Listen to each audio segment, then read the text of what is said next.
Fearscape Media Network, exploring the unknown, one podcast at a time.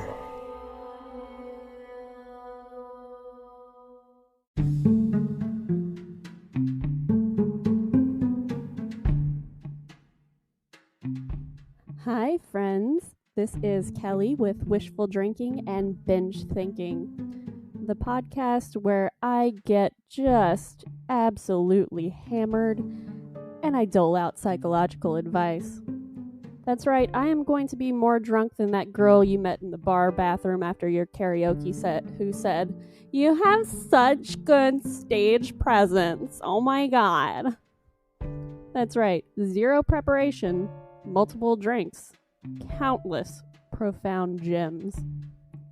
Tune in the last Monday of every month on Fearscape Media Network.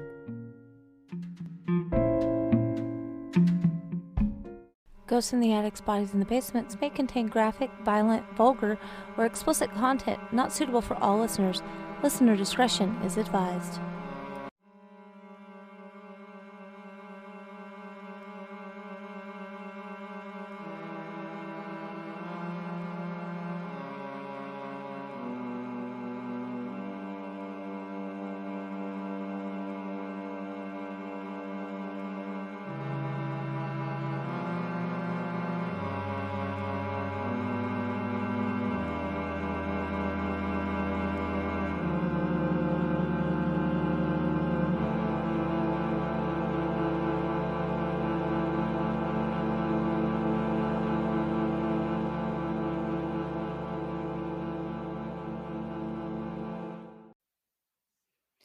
Hello, listeners. Welcome back to Ghosts in the Attics, Bodies in the Basement. I'm your host, Anna. And I'm Lindsey, and we are here with some very special guests today. I mean, I wouldn't say they're guests. I would say that they're our friends at this point. At least I hope. But they're guests to all of you, and maybe if you think they're cool like we do, you can go and become their friends via like how everyone feels when you listen to a podcast. You instantly feel like you know the people. So without further ado, how would you like to start? Would you guys like to introduce yourselves and tell us a little bit about your podcast? Yeah, that seems like a good a place to start as any. I'm Abbie. And I'm Kelsey, and we're from Fairy Tale Fix. It is a what the fuck fairy tale podcast where we basically just tell each other really wild fairy tales. They are not the Disneyfied versions. They are just the, Grimm and Hans Christian Andersen and Charles Perrault and just all the, I guess not original fairy tales, because technically there are no original fairy tales. Yes. Right. But they're wild and they are so much fun to tell each other. Yeah, we like to cover sort of ones that might not have been like super popular, stories that people may not have known, and then also stories that are super, super well known as well. And we fix them for a modern retelling because a lot of them are very problematic. We usually fix them and very often make them worse. Worse for the characters in the story, but a better story overall, in my opinion. I feel like I listened to nothing when I first started, but what was it? It started out with My Favorite Murder because a friend told me I must. And so I listened, fell in love, Sure. and it spiraled into nothing but true crime. And then I found Two Girls, One Ghost, and I was like, hey-oh, paranormal, I'm here for it. Then I found And This Is Why We Drink, which is similar to what me and Lindsey do, but like way better probably in some people's opinions. And like they cover paranormal and they cover true crime. So I was like, wow, that's so cool. You can do both. I didn't know that was possible.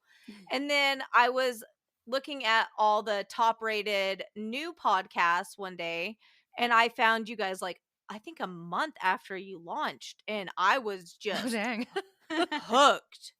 And when I say I'm a super fan, I've listened to them from start to finish more times than I can count.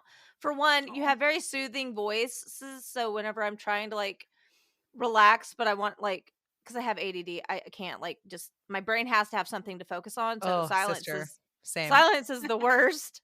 So I like to listen to people that are soothing, but also fucking hilarious, and you guys fit the bill, and my husband loves you guys, so that's rare because he you. doesn't listen to podcasts. He just reads news articles.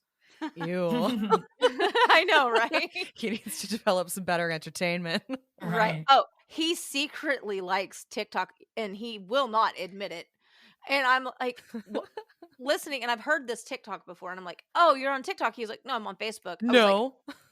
like, yeah, and I was like, "But it's a TikTok." He goes, "But it's on Facebook." I go, "Sir, it's the same thing." It has a little TikTok thing in the corner of the video. It's from TikTok. Also, Facebook is it's not better. You're not flexing. No. No. You know, it's not, we're showing our age with Facebook, I swear. But it's one of those things like no. No, see, Reddit is still cool. Reddit is still like the hipster I'm saying that would be the flex. I'm on Reddit. No. Reddit's a flex. Reddit's a flex. Facebook is like where I hang out. I check it every once in a while to keep up with like my boomer family members. Right. I have to use it for work a lot, which I mean is whatever. But did you guys, I don't know if you know, now you can listen to your you just put in your RSS feed or whatever to Facebook, and you can platform you listen to on the there podcast right there on Facebook. That's horrifying. I didn't know that. Did you know that, Kelsey? No, I did not. We got a notification from Facebook one day that was like, "Put your podcast here," and we were like, "Oh shit, we should probably do that." It's actually really cool. We've gained like 3 countries since we've done that. Oh, nice. That's amazing. Yeah, I mean, which countries? So, I don't remember which ones were a direct result from Facebook, but we have quite a few. Our newest ones are Estonia, Turkey, and Ukraine. Very fancy. Yes. Yeah. International acclaim. We have a lot of people listening all over the world, and I'm just like, one of our top countries right now is Germany. Interesting. Which, nice. I don't know anyone in Germany, so I'm really excited. Hello, Germany. Hello. That's always the best feeling. I'm just like, ooh, I don't know anybody like in who this are you? country. It's funny about the Germany one because it shows us cities if enough people listen. Mm-hmm. And we have Bavaria and Hamburg. So I'm like, Bavarian cream and hamburgers. That's Sorry, a good system for remembering it. Yeah. I like food. I want like Napa Valley from California to start listening, and maybe somebody sending us some free wine. Hey, Wink Wine Club, where you at? I know, right? Been with you since you were Club W. Right. I'm a long time. I'm loyal. Well, I might skip the boxes every month, but when I need wine, that's who I go. God. Well, like here's the deal. Lindsey knew I was coming, so she didn't skip the box. And then Lindsey forgot and got like 4 more boxes.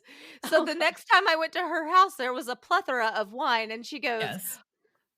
I go, did you go shopping just for me? She goes, not intentionally. I'm so glad you're here. I need help drinking it. I forgot to skip the box. No, I'm sorry. I forgot to skip the box once. And the box came, and I can't remember. Because of course I get the email that's like it shipped. So I was like, oh, fuck. But then I can't remember when exactly it was, but it was one of Taylor Swift's drops. And the box said, open for emergency wine. I was like, they have my back. They knew Taylor Swift was dropping this, and I was going to need the wine. Oh, goodness. All right. Well, a little bit of housekeeping. We have a new merch shop. We talked about it in our last episode. With that being said, everything's in the show notes. It's in our link tree. It's all over our socials. Please go check it out. We are trying to get new, designs on there. I'm working tirelessly to try to learn how to use my damn iPad and Procreate. So there's that. Forgive me if it's not perfect. I'm not perfect. And I mean, if you want perfect stuff, we can ask Lindsey's sister to help us out again. She made our logo. She made our logo. Watch And it's it's fantastic. Mm-hmm. Very talented. She's so talented in so many ways. It's sickening. Ugh. I wish I was as talented as Laura. Like so. Keep talented. practicing with Procreate. You'll get there. I'm gonna have to watch all the TikTok videos on how to do things because that's where everything's at. That's where TikTok's where it's at. Well, I'm so excited that you guys are here with us today. So tell us a little bit about how this is going to go. We know that you have a surprise for us. So what surprises do you have for us today? Well, I am going to tell you about the people that inspired the story of Bluebeard. Ooh. So Yes. Bluebeard was actually the first fairy tale Abbie ever told me on Fairy Tale Fix. It's our very first episode, so you can actually listen to Abbie tell me this story on the first episode of Fairy Tale Fix. It's called Should Have Been a Pirate, because I listened to the story and 100% thought and believed with all my heart and soul that Bluebeard was a pirate. Like, before I listened, I thought he was a pirate as well. Really, that was like a Mandela effect, where there's just multiple people out there in the world that believe that. Pirate, right? Well, yeah, that's what I think I got it from. I think it was like, Fair enough. Blackbeard and Bluebeard are just different pirates. I always thought that. I did. I mean, listen to me in the whole episode. Abby's telling me this story, and at the very end, I'm like, oh, well, I got. So in our show, we do predictions about what the fairy tales are going to be about, and we get points. And I was like, oh, I got a point because he was a pirate. And Abby's like, no. I was like, wait, you didn't. What? He wasn't, but what was he going away for such long stretches of time? Yeah. But technically, we don't know what he was doing while he was gone. I know, it doesn't say he he's may have not been a pirate. No, he wasn't a pirate. Yeah, he's like a French nobleman. Yeah, he was off doing French nobleman stuff. Although I guess technically there were French noblemen who were like privateers, which is just, if you're doing it for your country, you're a privateer, and if you're doing it if you're from a different country, you're a pirate. But it's the same. It's the same job. Different name. Okay. So he could have been a privateer, I guess. I don't know. I'm excited for this. Yeah, I am too. So I was doing some research and I was just like, oh, I'm going to spill all of the 1400s tea. Because it is so juicy. So just a quick synopsis of Bluebeard. If you don't want to go listen to our episode and have Abbie tell me the amazing story, she does such a great job. I'll give a little quick synopsis of the fairy tale here. So it is the most famous version of Bluebeard is the French folktale written by Charles Perrault in 1697. And in the story, Bluebeard is a man of nobility who was so unlucky as to have a blue beard, which made him so frightfully ugly that all the women and girls ran away from him. Ah, that blue beard. Truly a hideous feature. A hipster before his time. Yeah. A blue beard would be so epic today. Yes. Still, I have seen it. It does look epic on many people. I've seen it with glitter, actually. Yes. The little ornaments. No. So, the fact that he'd also been married several times before and no one ever knew what became of those women was also a reason that people ran away from him and women weren't interested in him. But, don't focus on that part. It's definitely all about his ugly blue beard. So a young maiden is eventually swayed by his riches and life of partying, and I do not blame her one bit, and agrees to marry him. So flash forward, Bluebeard has to leave for some reason about affairs of a very great consequence. So again, perhaps pirating on the side, I feel like. Maybe he was getting some booty. Ayo. Absolutely. Possible. He was all about that booty. So in the fairy tale, before he leaves, he gives his wife all the keys to the house and, tells her she can go anywhere she'd like and do anything she pleases, except open this one closet. Do not go in this closet. There's this one key. It opens the closet, but don't go in there. And just don't even mention the closet, and she never would have known. Exactly. Yeah, but that's not the point. It's to test her loyalty. True. And then be proven right that women are inherently untrustworthy and he should be allowed to murder them as much as he pleases. Yeah. Yep. It is a very common fairy tale trope that we see confirmation bias. And what happens in fairy tales is if you get specific instructions, You do not. You do the opposite. You don't Always. follow those directions at all. Listen carefully and do the other thing. Yeah. Also, most people don't have names. I've learned listening to you guys. It's really interesting. Yep. The Bluebeard's women wife. specifically never have names. Like the Yeah. donkey will have a damn name, but the Yeah. woman won't. But the woman won't. She doesn't need a Sun, the name. dog, She's the a woman. witch. Oh no, not a witch. I guess they don't usually have names either. No, not typically. Just Baba Yaga. Ugh, Yeah. The But best fairy tale she's witch. more of an ancient forest deity witch Yes, thing. True. Like, anyway, I love She's on Baba a whole Yaga. other level. She's a whole other different thing. So, what does the young maiden do? Of course, she opens the door and she finds the room, spoiler alert, covered in blood and littered with dead bodies of his previous wives. Yes. So, she drops the key and gets it stained with blood, but not to worry, Bluebeard's not going to notice, right? Wrong. He notices and he sentences her to death. He leaves her alone in a tower to say her prayers, and once alone, she cries to her sister, who actually does have a name in this story. It's Anne. Beautiful Anne. Sweet Anne. Lovely Anne. Anne Perkins. A beautiful sunfish. Oh, I love Parks and Rec.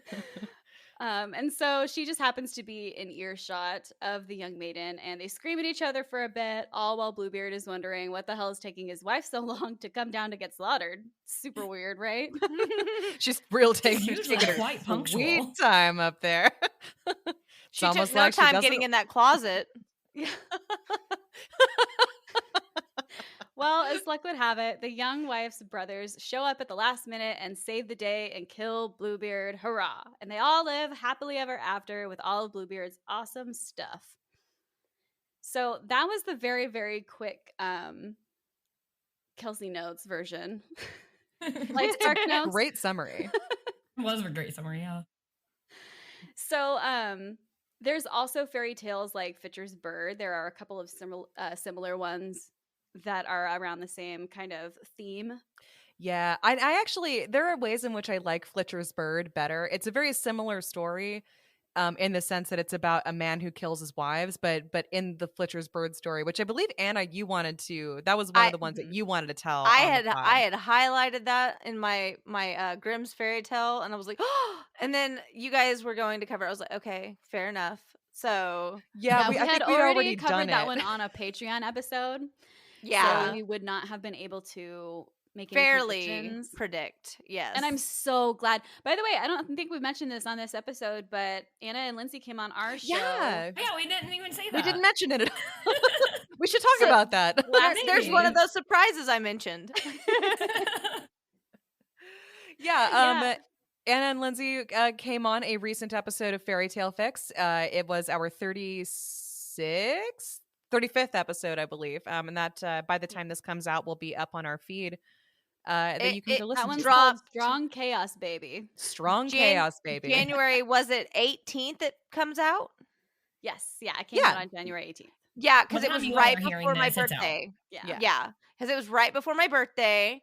Yay, So I happy mean, it's birthday like episode. a hell of a birthday episode. Like, oh, speaking of birthday episodes, what do you guys think of my Ted Bundy stuff? Oh my Yeah, gosh. weird. It's so weird that he died the day that I was born. Like he was executed, like the same day I was born. So weird. We talked about that All in that our to last say, his episode. Holy Spirit now lives on in Anna.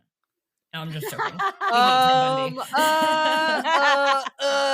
That makes me like Anna less. I'm not gonna lie. We talk a lot on the podcast about how much we hate Ted Bundy sucks. The Yes. worst. And Oh, yeah. I really don't. So I basically only listen to true crime paranormal podcasts. I don't actually listen to a lot of other fairy tale podcasts. Well, So I mean, I feel that because you don't. I've quit listening to true crime stuff because I don't want to like. yeah.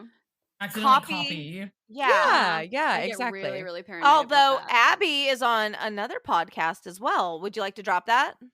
Oh, sure. I just didn't want to like overwhelm or be like, Nah. it's like, here, I'm going to go out about my podcast for 45 minutes.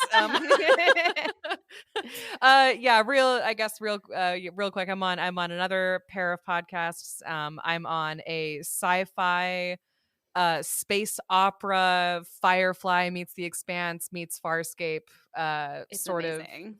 sort of thing called Far Beyond the Stars. And then I'm also on another podcast that is a Baba Yaga inspired fairy tale audio drama. Mhm. Hold Called on. I Fantastic had Worlds no idea Podcast. about that one. I'm sorry. I'm going to have to write that down. Baba Yaga all day. Yep, it is a lot of fun. Both of these are actual play podcasts, so they are audio dramas told through the format of playing a tabletop role-playing game. So in this case, nice.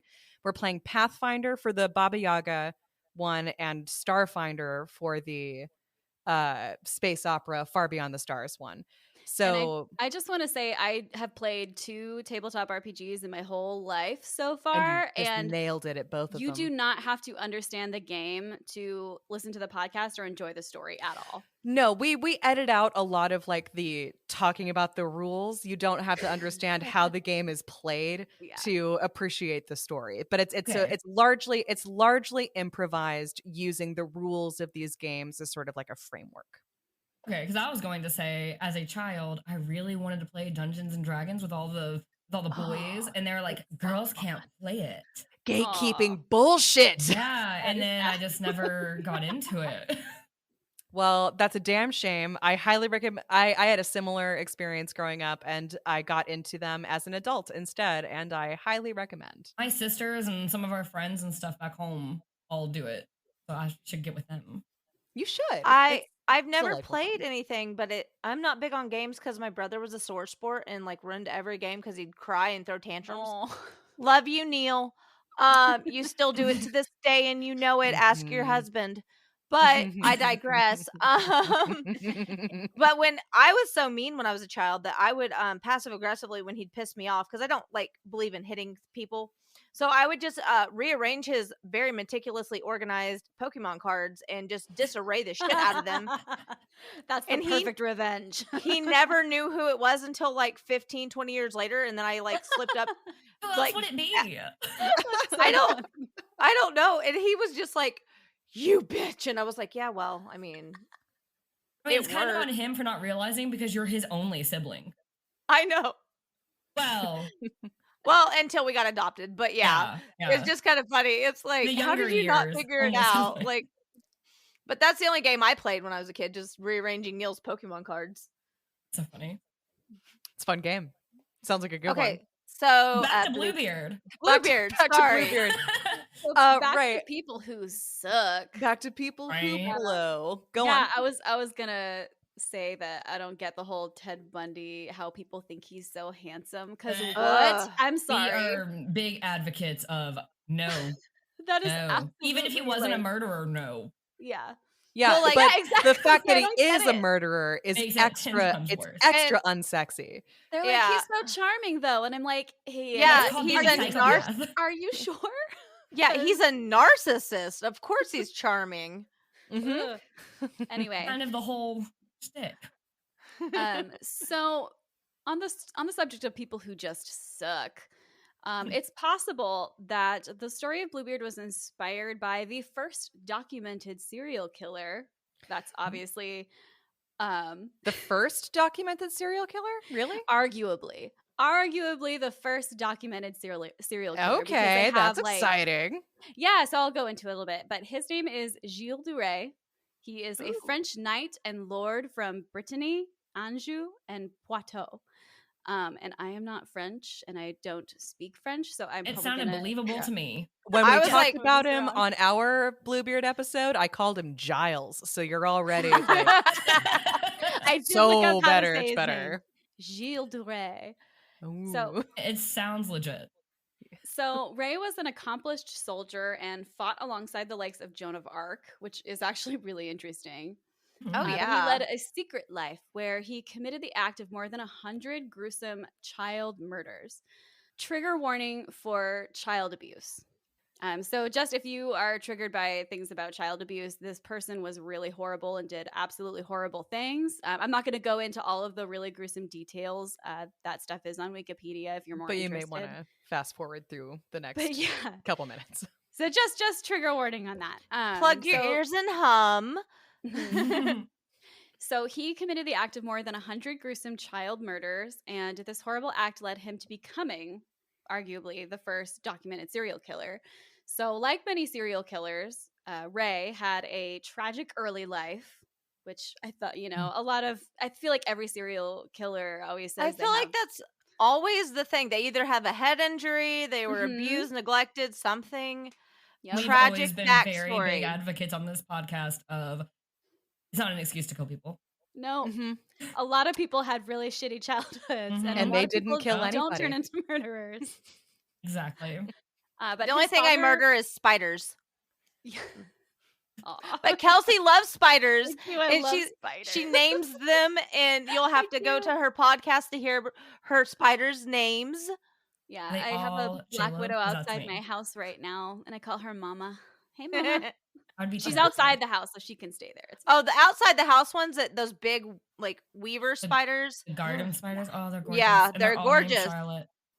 Yeah, Oh. exactly. That's what I call it too. It's like, hey, Charlotte's up there. Exactly. Abbie is squinting and grimacing. Spiders. No, thank you. I'm fine Take with them it being all. outside, like free pest control. Mm. I'm As beyond long as that. it's nowhere near me, I'm good. I don't. Draw the line at Black Widows though, and Brown Recluse, like those types. No. Yep, I don't like the poisonous ones or any of the other ones really, and I really hate. I hate the knowledge that like at any given time, I think you're only like a few like inches away from a bunch of spiders. They're literally that. everywhere, and I hate thinking about it. So I like, didn't know that, so thank you for that Thank you nightmare. for putting welcome. that in my if brain. you have to live in this hell with me, I I'll take you will. all down. where you just think about all the spiders in your walls and under your floor, and yeah, enjoy. Yay. Kelsey, keep telling us about serial killer Okay. Gilles de Rais. He's a way Gilles de Rais, he's way Gilles. worse than spiders. So his father died in a hunting accident that he might have actually witnessed, and his Or- mother died of an unknown cause. He might have just murdered his parents, honestly. I know when it said his mother died of an unknown cause, that's kind of what I was like, oh, maybe Did she now? Big air quotes around that. Yeah. unknown. But as a teenager, he was considered really hot-headed, and he took those big, big feelings into battle, where he became a renowned fighter. And apparently, Ray was incredibly wealthy, and he would spend lavishly on parties and servants and decorations, much like our friend Bluebeard. I don't know if he's a friend, but that guy. And it is said Our that Ray, good, close, personal friend, Bluebeard. a personal friend of mine. It's said that Ray started looking to religion to save his soul, and he built a chapel that was staffed by a bunch of young choir boys chosen by Ray himself, which is like horrifying Okay. in hindsight. And according to rumors, and this is my favorite, he also dabbled in the occult as a last-ditch effort to save his rapidly collapsing finances, employing alchemists and sorcerers. Okay. So Cool. it's super interesting. This is where the tea gets hot. So in 1438, according to testimony by a priest, Ray sent the priest to seek alchemists and sorcerers and had attempted to summon a demon named Baron. So Ray had written up a contract that would agree to, riches to the demon. But when no demon manifested, one of the alchemists said that the demon was angry and required the offering of the parts of a child. So Ray provided the remnants of a child to no avail. The demon still didn't show up, and the occult experiments left him bitter and his wealth totally depleted. So rumors began circling as children around the surrounding areas of the Ray's castle go missing. So it may have been something of an open secret, as it came out in his trial that witnesses had seen servants disposing of bodies by the dozens around 1437. And the families of the deceased were restrained by fear and low social status from taking action against him. Mm. So Ray wasn't arrested until September 1440, when he kidnapped a priest after a dispute totally unrelated to the murders, which I find hilarious that he just kidnaps a priest. What was the dispute? What was it Well, about? Does it maybe say? the children weren't worthy enough in his Or eyes. maybe the priest Sacrifice. was like, hey, demons aren't good. So he's like, you know what? You gotta go. Yeah. So it was like, I think it was that priest that spoke out against him in the trials. All of the names, by the way, are in Wikipedia, and I got a lot of this information from Wikipedia and Britannica, so I'm sure those will be in the show notes. This is why I donate to Wikipedia every year during their donation drive, because thank you for providing me with all of my information. Yep. So when Ray was arrested in 1440, he was tried for a range of offenses, including heresy, sodomy, and the murder of more than 100 children. Oh my gosh. So under the threat of torture, Ray confessed and described ritualistically torturing dozens of children between the spring of 1432 and the spring of 1433. He was sentenced to death by simultaneous burning and hanging on October 26th, 1440. I hope the burning happened before they hung him so he could get a little bit of that heat. Right? I mean, maybe it was like a strangulation hanging and not so much like, like the quick drop. Yeah.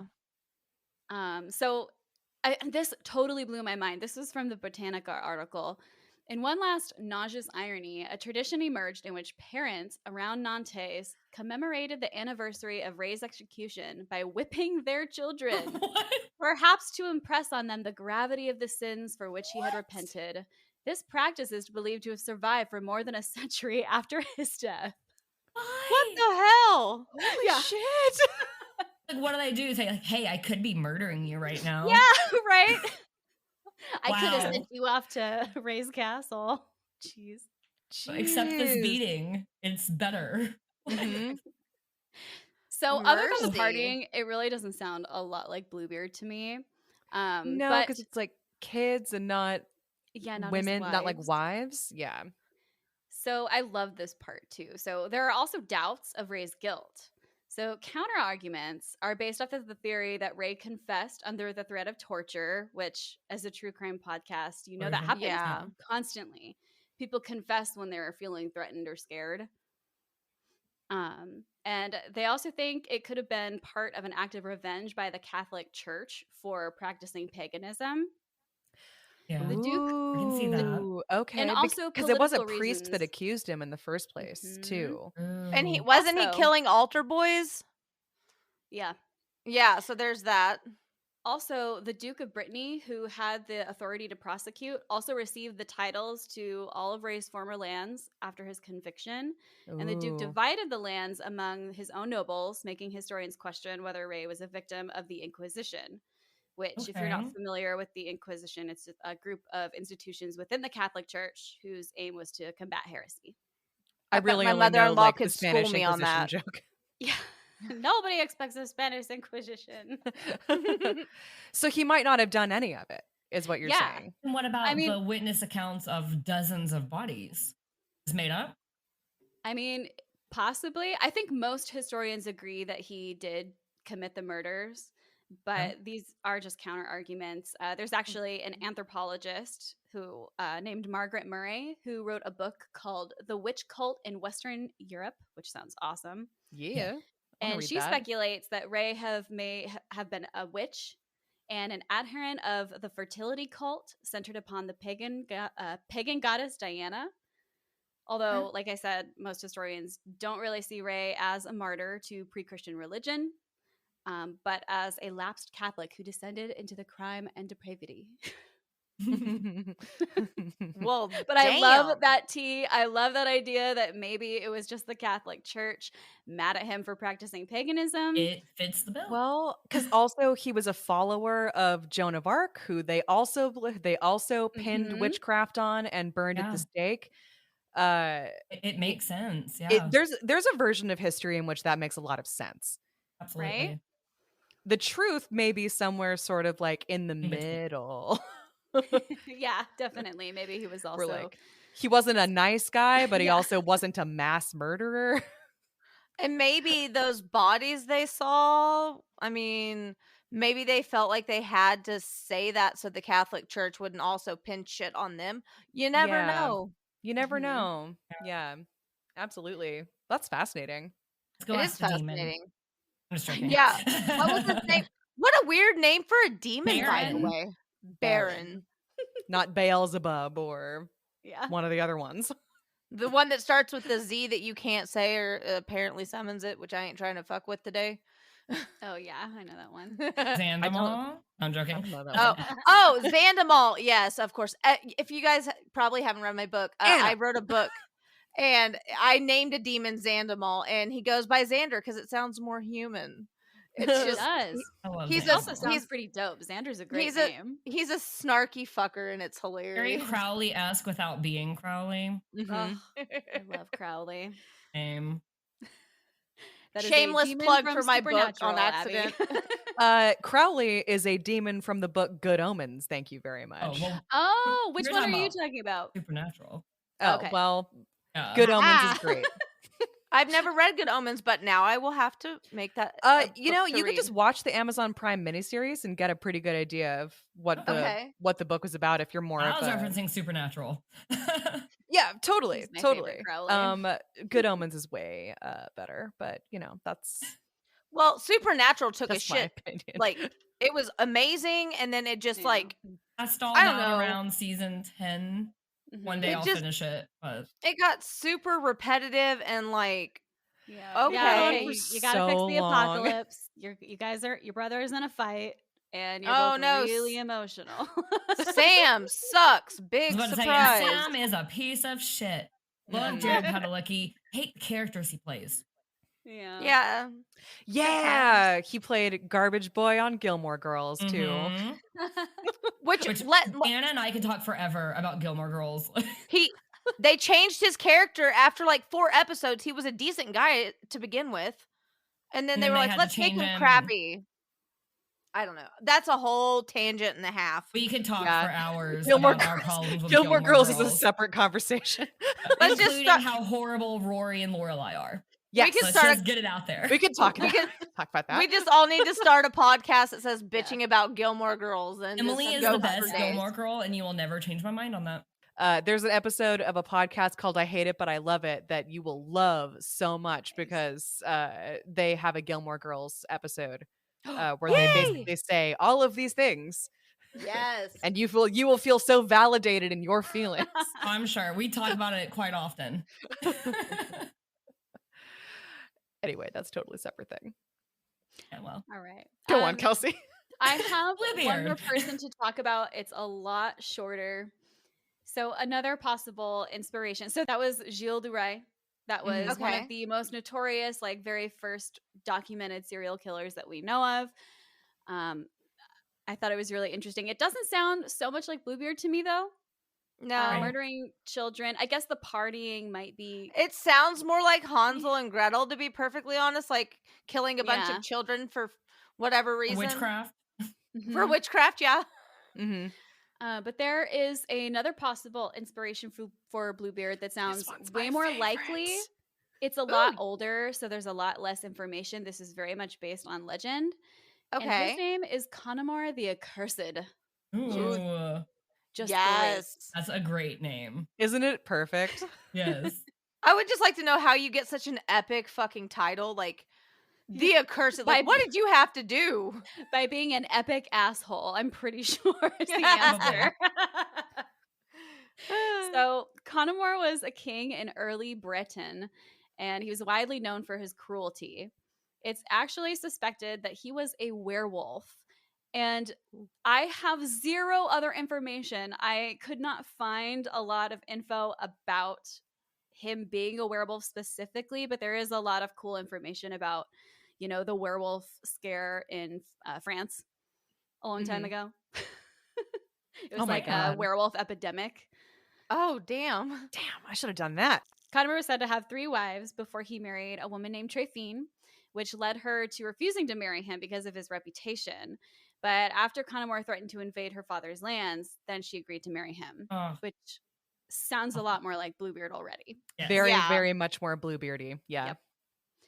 So while Conomor went away for one reason or another, Tréfine finds a secret room containing relics of the deceased wives. And while she prays for them, their ghosts appear to warn her that Conomor will kill her if she becomes pregnant. And apparently there's some sort of prophecy that Conomor will be killed by his own son, and this is why he keeps killing his pregnant wives. Oh, okay. Mm. Oh, Again- that's so fucked up. Yeah. What if the baby's a girl? Yeah, exactly. Hey, that. women kill too. The prophecy was son, so. Oh, true. So when he returns from wherever he was, I don't know, being an asshole, I guess, he discovers that Trefine is pregnant and she tries to run away, but he catches her and beheads her. So Damn. it is said that Saint Gildas finds Trefine and miraculously restores her to life. And there are two endings to this legend. So I read a couple of different conflicting things. One says that Saint Gildas brings Trefine back to Conomor, and when she arrives, the castle walls just collapse on Conomor and kill him. Nice. Like it. Good ending. But the other ending is that Trefine and her son, Tremor, I'm probably saying that wrong, Tremor. Tremor sounds like a superhero name, like and he causes earthquakes. It's I was a about to special say. power. Yeah. The ground tremors beneath. What was that? What did we call that baby and Lindsey's story from the episode? On we Chaos did with you Baby. guys? Chaos Chaos baby. Baby. Chaos baby. That's a perfect name Tremor for this baby. podcast. Oh, that Tremor sounded baby. horrible. Tremor baby. That sounds a lot more sad. Chaos Tremor baby. But in the other ending, Trefine and her son live out their lives in saintly retirement. But after Trefine's death, Conomor finds Tremor and kills him. Oh. And that's kind of the end. I read some other things that said Conomor was killed by somebody else in war, like years and years later. So I like the house just tumbling down on him. Me That too. was Yeah, pretty that's great. That's my much fave. cooler. Mm-hmm. I So agree. that That is- sounds much more like Bluebeard. Yeah. Yeah. Right? I'm not Yeah. sure why Gilles de Rais comes up so often when you look up Bluebeard, when Well- Conomor of the Accursed just... I think if you mash them together, about to it makes a say- Yeah, lot of right. sense He because was the French nobleman. yeah, he was But- the French nobleman and was kind of a party guy. So Uh-huh. and a good chunk of the Bluebeard fairy tale is The big extravagant party. parties to impress people. I feel like a lot of fairy tales have a lot of partying going on. They sure Maybe do. that's why I like fairy tales so much. I too love a great party. I want to go to a damn masquerade ball so badly sometime in my life. Just like anyone invite me, please. It would be so fun. Mm-hmm. Mhm. I know. How does one? They seem to happen in movies all the time. How do I Like- get an invitation to Boys, one the of high these school things? dances. Like Gilmore Girls Never didn't went. do that, but Gossip Girl did. And I believe Okay, but Gossip Girl exists in a heightened reality, alternate Yeah. plane of existence where any Yeah. of those Pretty Little things would have Liars, I happened think, ever. did. Vampire Diaries did one too. I was So, just thinking yeah. about Phantom of the Opera.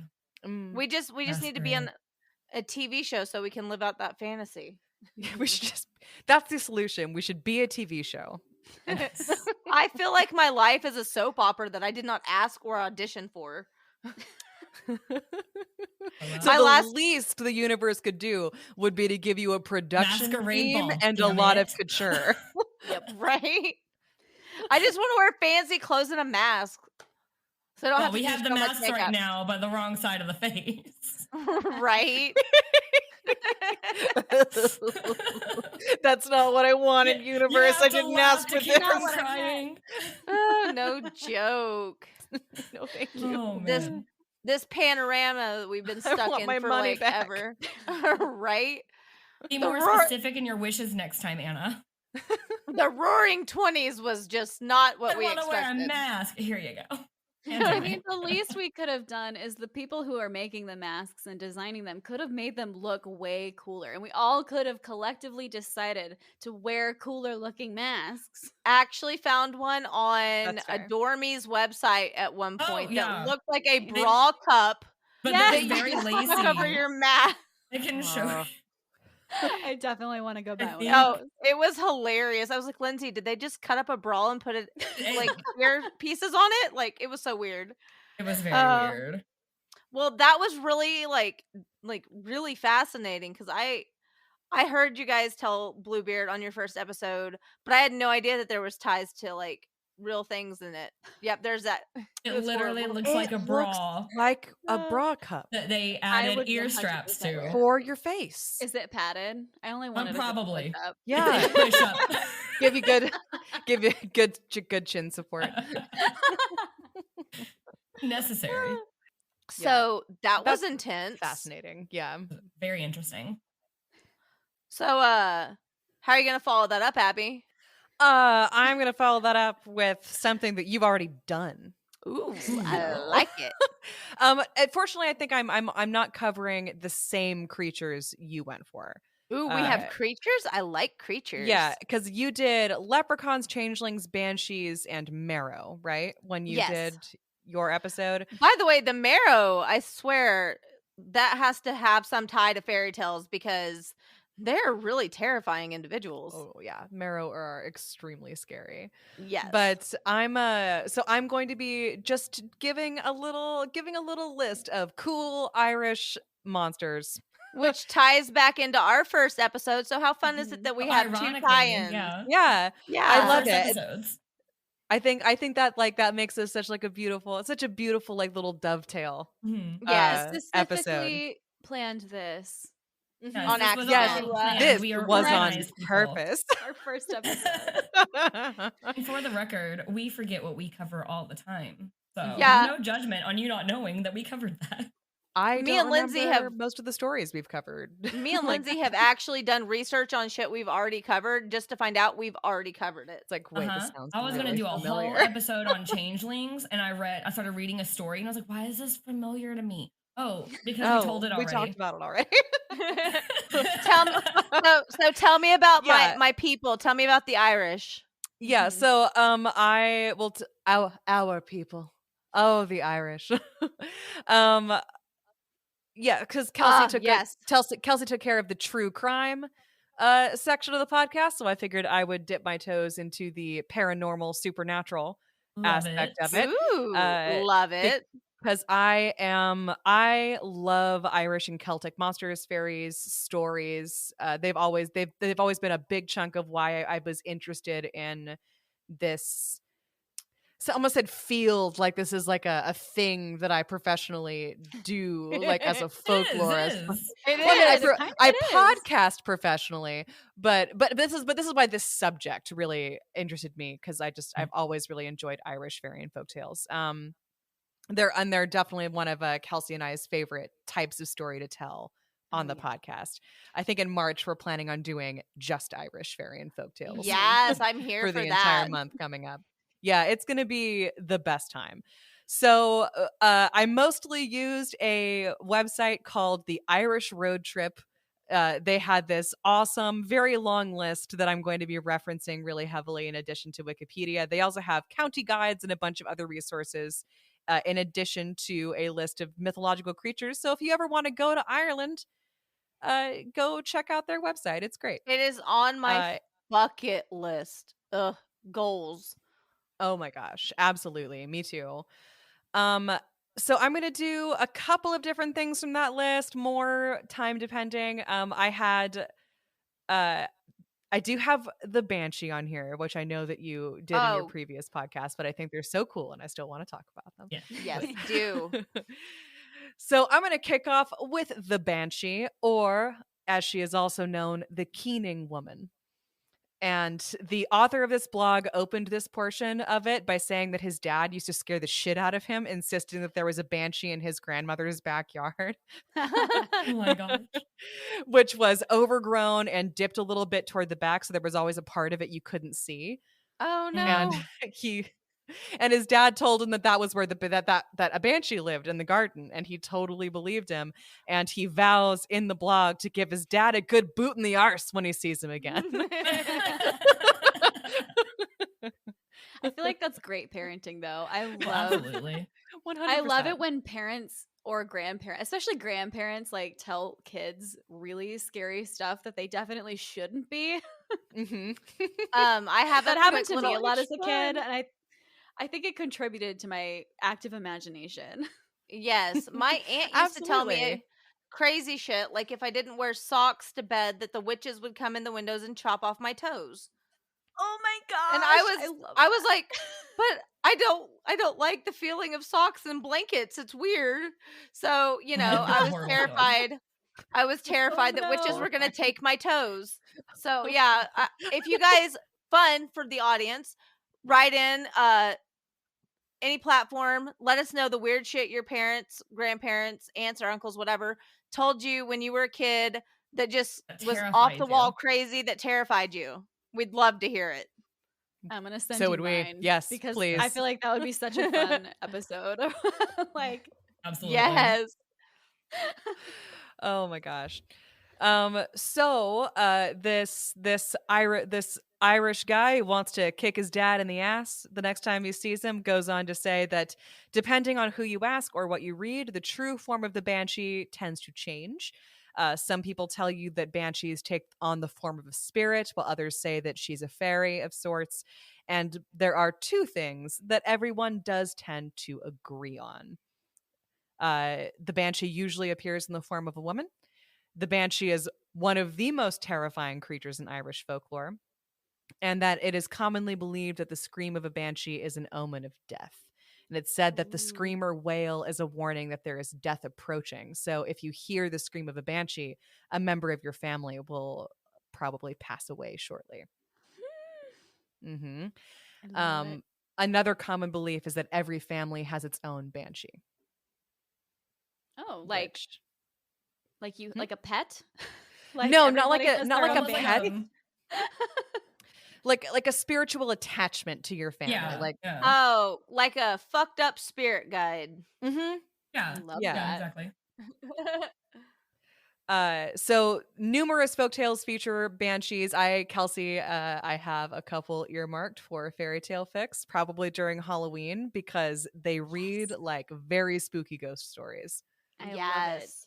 It's funny. It's So- actually hard to find cryptids in fairy tales, like super Mhm. often. Like you assume that you would have a lot more creatures like that, Right. but I feel like it's actually pretty rare. It's usually What just about like Yeah. a Greek princess and a mythology? king. Oh, Greek Yeah. mythology, you can find a lot of monsters, but Yeah, maybe that would be good for Halloween. Meh. Oh yeah. it's possible. Yeah, there's definitely some good stuff to mine. I'm just trying to get, my hopes and wishes out there. Yeah, no, you'll be delighted. We dip into Greek mythology a little bit in an upcoming episode.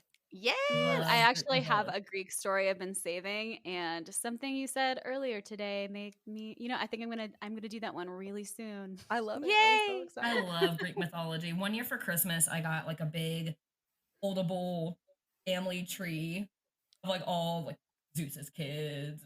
Oh, nice. Nice. that. Oh, that is such a gnarled, twisty And family And tree. it's huge. It like goes across the room when you Is unfold it. Zeus just Oh, at the sure. top and then Zeus everything had a under? lot of I would kids.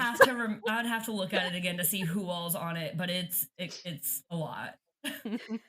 Zeus populated half of Greece. Uh-huh. Absolutely, he did. But yes, no, also on the Halloween theme, Kelsey recently found like a list of stories featuring spectral bridegrooms that I'm really excited to dig more into. Yes. That'll be a Okay. good Halloween, hopefully some good Halloween fare Yep. or whenever. Yeah. Just That anytime. sounds awesome. Yeah, it's gonna be pretty cool. But back to banshees. Mhm. Origin wise, and I thought this was super interesting. It was traditional in Gaelic cultures to express grief for the dead by keening, which is a sort of very loud wailing song, which was generally carried out by one or several women with a chorus that could be intoned by everyone else present.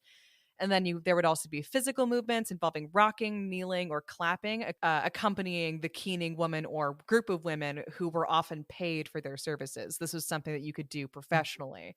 That's what I want at my funeral. You for want me to sure. hire Like, keeners for you?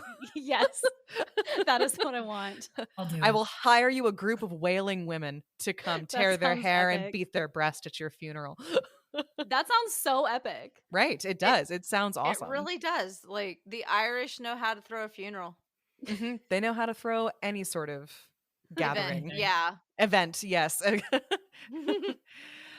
So in Banshee stories, a Banshee could sing when a family member died or was about to die, even if the person was really far away and news of their death hadn't come, because in those cases, her wailing would be the first warning the household had of the death. This is really making me think about Frozen 2 and the siren call that Elsa hears. Yes. I know spoiler alert, we find out it's Elsa's mom It's been a while. in the It's been a past. minute. It's been 2 years, you all. It's been 2 years. I think it's fine. But I mean, technically, Elsa dies. She comes Yeah. back, but technically she Yeah, dies. that's true. So it kind of goes along. Maybe the call was for Olaf. But Olaf dies because comes Elsa back. dies. Yeah. Yeah. I've never My seen the 3-year-old movie. watches Frozen like every day. And Yeah, so I've seen the movie based on her child watching it, and I hear it in the background. one day I will do an episode all on mythological beings from Frozen. Yes, do that. I have would notes love started. that episode. Yeah. I have notes started already. I'm gonna do it because she watches it like every day, and I love it, but it's the only way I can keep sane is to do that. to like help keep yourself from just like screaming and I tearing have all your TikTok hair out. videos of me pointing out plot holes in Frozen Because you have seen it 10 million that many times. When my older kids were younger, there was a 2-week span where they would not watch anything else. Mm-hmm. And everyone was like, Lindsey, you have to turn off Frozen. I'm like, I can't. They will not let me. And I was tearing it apart. Like, but what about this? What about that? Oh, There will so be a now I'm gonna- rebellion in this household. Yeah. So now that we have a 3-year-old, she's into Frozen too. And so, yeah. Excellent. So now I'm going to do an episode about creatures in Frozen. Please do. I That's greatly awesome. desire this. I love it. Anyways, continue. Anyways, wrapping up the Banshee, she always tends to have the appearance of a woman, sometimes a short old woman with long dirty hair, or she may appear as a tall woman wearing a gray cloak over a bright green dress, but her eyes are always red, which is Ooh. caused by her constant crying. No, that's so sad. I know. Well, she's a grief spirit. True, Okay, yeah. I mean, it I makes sense. kind of want to dress up as a combination of both of those options as a mashup for Halloween, like Mm-hmm. ratty hair, green dress, cloak, and Well, maybe, I like, don't know if you remember, Anna, from colored when contacts. when we did this on our first episode, when I was probably like 13, my mom had made me an elf dress because to this day, obsessed with Lord of the Rings. And Yeah. Well, that's so what I we're was doing. an elf, but then it was the year, like, you could go trick-or-treating by yourself without your parents. And so I was like a little embarrassed because the boy I liked was with us. So I was like, I'm a banshee. I love that though. Both are so good. Elf, Banshee, both excellent. I stand both of those choices. Great Yes. choices. So that's about all I had for the Banshee. The next one that I wanted to talk about is a creature called the Abhartak or Abhartak, Ooh, which okay. is an Irish vampire. yes. Uh, Tell me more. Yes. So possibly one influence for Dracula because Bram Stoker was an Irishman. Mhm. And he likely would have heard this story growing up, or this series of stories. So the first appearance of this creature was collected in Patrick Weston Joyce's The Origin and History of Irish Names and Places in 1870. And Abhartak takes different forms depending on the tale. And there's a sepulchral monument to Abhartak in a parish in Derry. And Abhartak is also the Irish word for dwarf, which I think is Okay. interesting.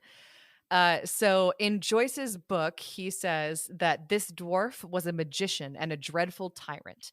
And after having perpetuated great cruelties on the people, he was at last vanquished and slain by a neighboring chieftain. Some say by Finn McCool.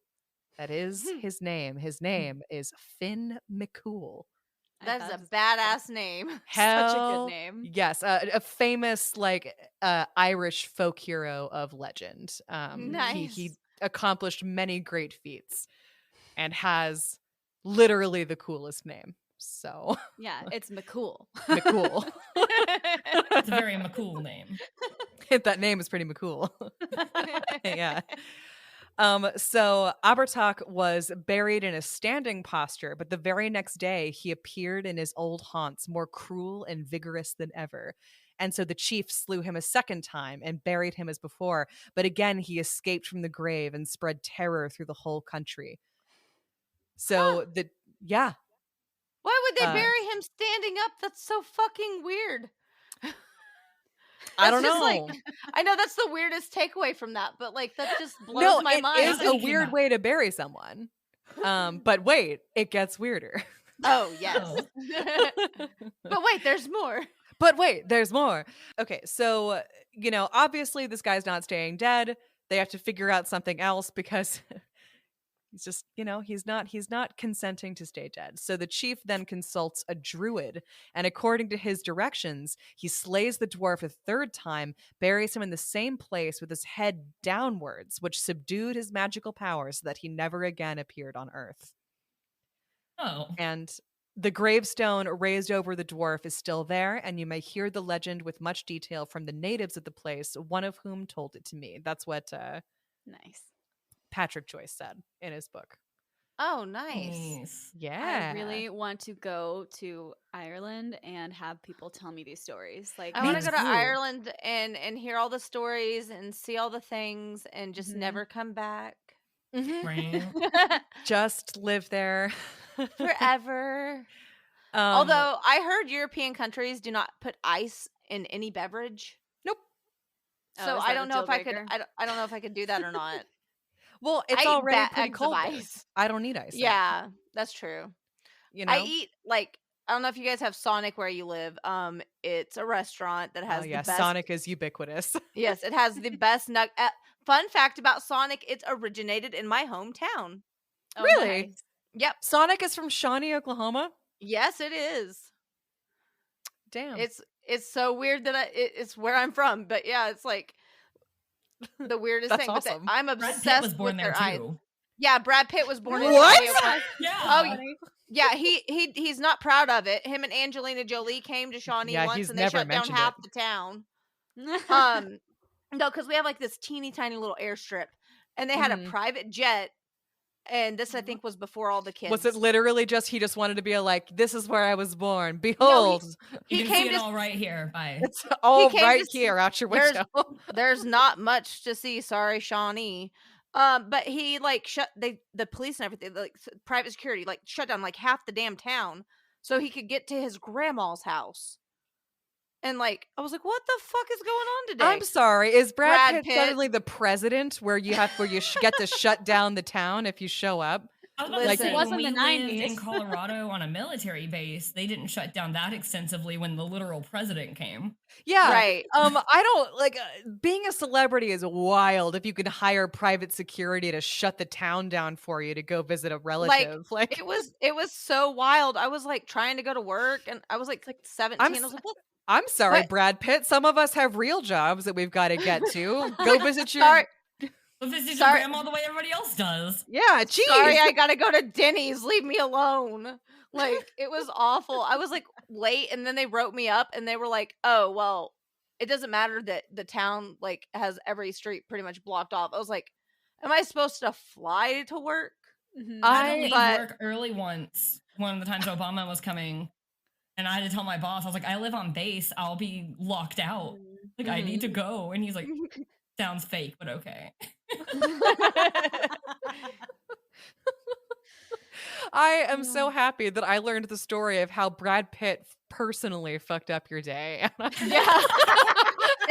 I don't know that it was like Kevin Bacon with Brad Pitt. Yeah. I don't know that it was him or Angelina Jolie that was like more that needed all the security traffic. Yeah, I don't know, but it was. I think a weird Brad Pitt day. seems like more of a diva. Probably.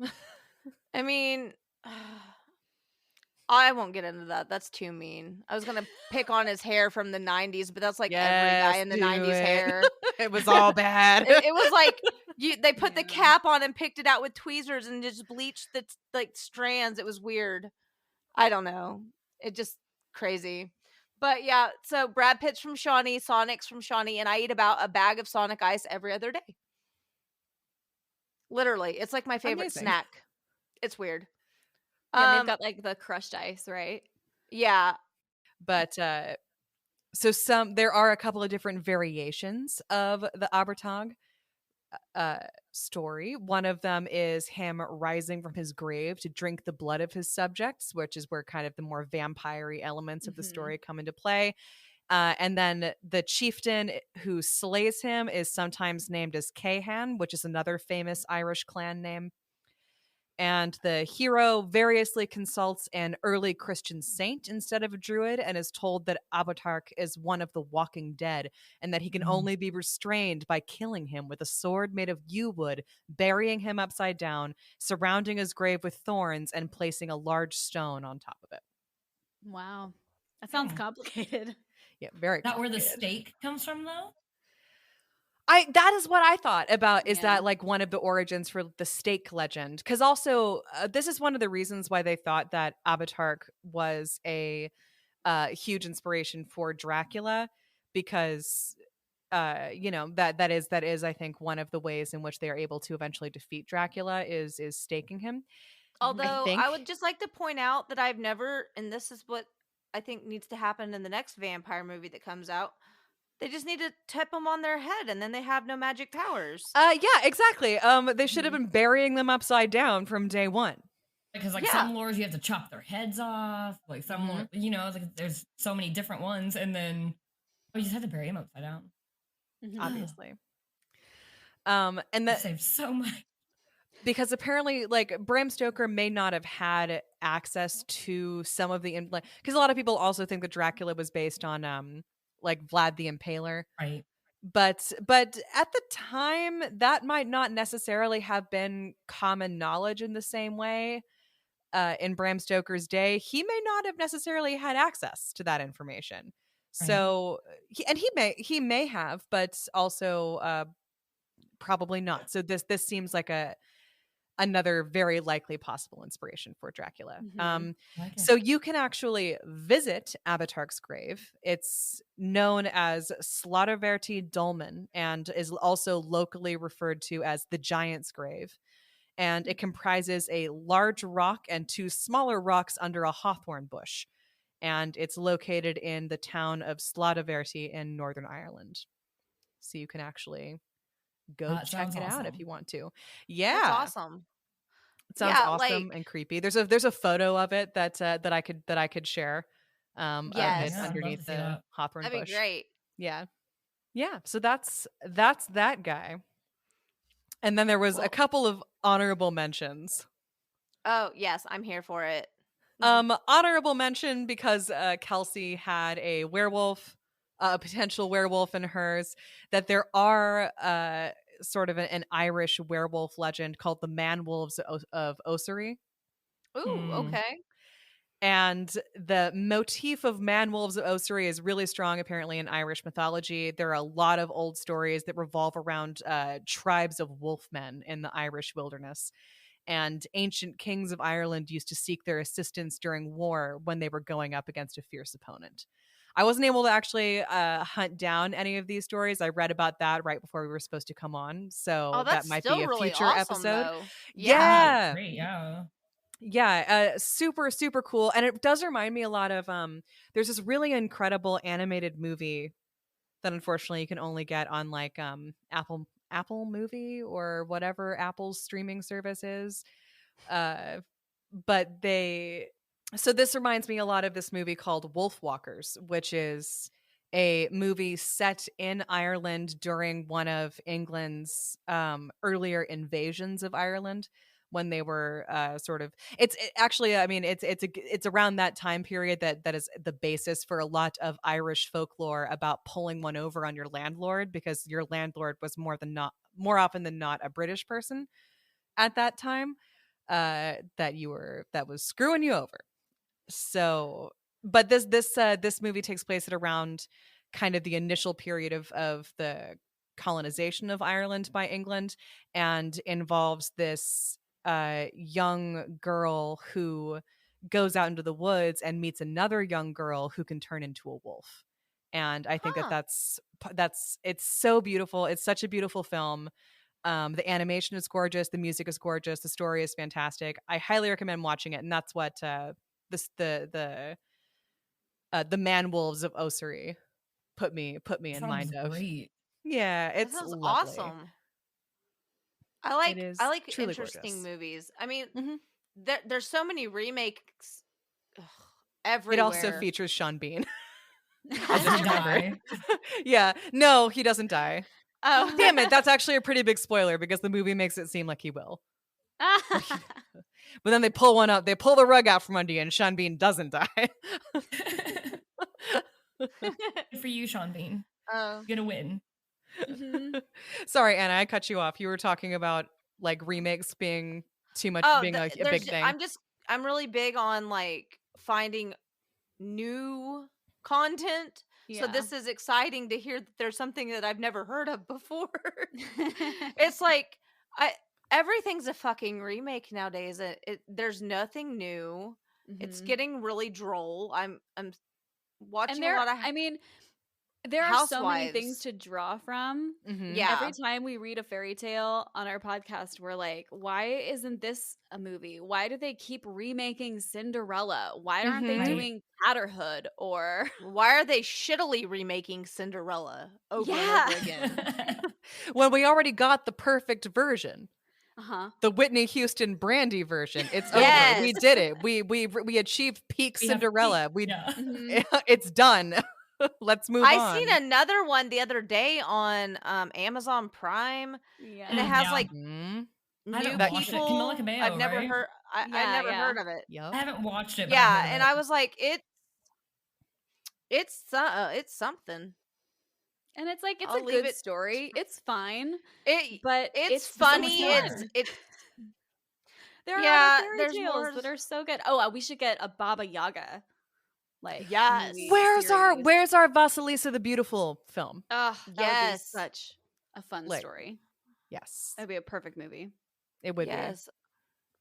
I'm here for anything unique and different that you guys have covered that is not currently a movie, because there are so many fairy tales that they just like continuously wrap over and over and over again, and I'm just like over it. be. Mm-hmm. That was my bitch fest for the moment. I like it. It's a good complaint. Going back also to the fact that the girl turns into a wolf, that is such like a childhood dream for probably most children. Uh-huh. Absolutely. My 10-year-old went through the wolf phase where she wore the Great Wolf Lodge ears. She and her whole little group of friends did, and they're like, we're wolves, and like, oh man, like all that, and it's like, that's just perfect. Yeah. I just pretended to be a really- witch all the time. Yes, same. That too. Yeah. I mean, did you also go out with your siblings or with childhood friends and like go and like pick berries and then like grind them and try to make like little potions? Oh, we were once convinced that I went to this, like, I guess you could call it like a daycare, but we weren't like toddlers. If after school and summer cares, our parents were. Mhm. And we would always do that, like make the potions, and like we were witches. And there was one time we were convinced we turned one of the other kids into a worm. I saw him across the field, like across the playground, but we were No, like, oh you my did God, it. we You did turned it. him into a worm. Good job. I love that. I went can to remember our little spell that I won't embarrass myself. That's so cute. I had a gaggle of girls, and our initiation was you had to know the entire Sarah's song from Hocus Pocus, the Come Little I love Children, Oh, or you couldn't hang with us. Absolutely. That's And- fair. We would That's a just went good around test. like cursing kids and like the most ridiculous childish like type spells ever, like you're gonna get an F on your spelling test. And then when they would, like, we thought we were all magical and powerful, and it was, an ego boost and a half. But we went to a Renaissance fair once when I was in like 6th grade, and they sold potions. mm. You know, Awesome. Probably Kool-Aid, because that's kind of what it tasted like. You drink it. We totally drank it because we were like 12. Oh my God. And one That's of so them much was fun. to have like psychic powers. And you know how like when the air conditioner kicks on, the doors will open and close kind of a little bit. Hmm. My friend was convinced, she probably was still convinced to this day, I swear, she moved that door with her mind. And I was like, I believed it at the time until I grew Right. up and Yeah. rational thinking took over. But yeah, we took magic potions from a Renaissance fair that was probably poisonous. So there's that. Gosh. We didn't die. That's the moral of the You're story. fine. Don't drink things that you buy at medieval fairs unless it's like at the food and beverage stand. Yeah, that's it, unless it's actual. Yeah, I was just about to say, I will never not get lots and lots of food and drink at Renaissance fairs. Yes. I want to buy those like outfits like you guys used in your 1 year anniversary photo shoot. But like, hear me out. They're so expensive. Because they're like handmade and they're beautiful and it's just like $500. Oh, there's so many good ones out there. I mean, mine yeah, was actually, I think we $30. did the cheap thing. Oh, and yeah? went with like Yeah. We got really real cheap costumey ones. that Yeah. were like $20. They I can- looked really nice. I can link you the stuff. Yeah. Because it was nice and relatively inexpensive and it was, I don't know. That's what we Decent need to enough. work on, is getting a sponsorship from like Holy Clothing or whatever. I Yes. them. I don't know how. Their I've stuff never is heard of them, but I so get like cool. sponsored ads for them a lot. Mm-hmm. Oh my gosh, their designs are amazing Yeah, they look I great. wanted Those to are look the at them now. expensive I've never ones. clicked them. I want to go look Mhm. now. because they're so I- expensive. Mhm. Yeah, Yeah. I love like medieval attire. I think it's gorgeous. I made my Mhm. mom make me an elf dress. So that's all you need to know about me. I love knowing that about you. That's so wonderful. I wish I knew what happened to that dress. Um, 'Cause that was well, like half my life ago. Mm-hmm. you had a little sister. She probably took ownership of it at some point. And Like- I doubt it. I don't know what It wouldn't happened to her. surprise me. Like when she left your house when she lived with you, spilling some tea. Didn't she take like some of your favorite lipsticks and stuff? I mean, that's a little sister's job. I don't remember if she did or not. I do know that she left some of her stuff. The Oh, last maybe time she came. left She her left stuff. she left a couple of shirts. Oh, and And you one stole day- them. So One day she texted me and was like, "This is really random, but is there any chance that such and such is at your house?" And I went and I put it on and took a picture. I was like, "You mean this?"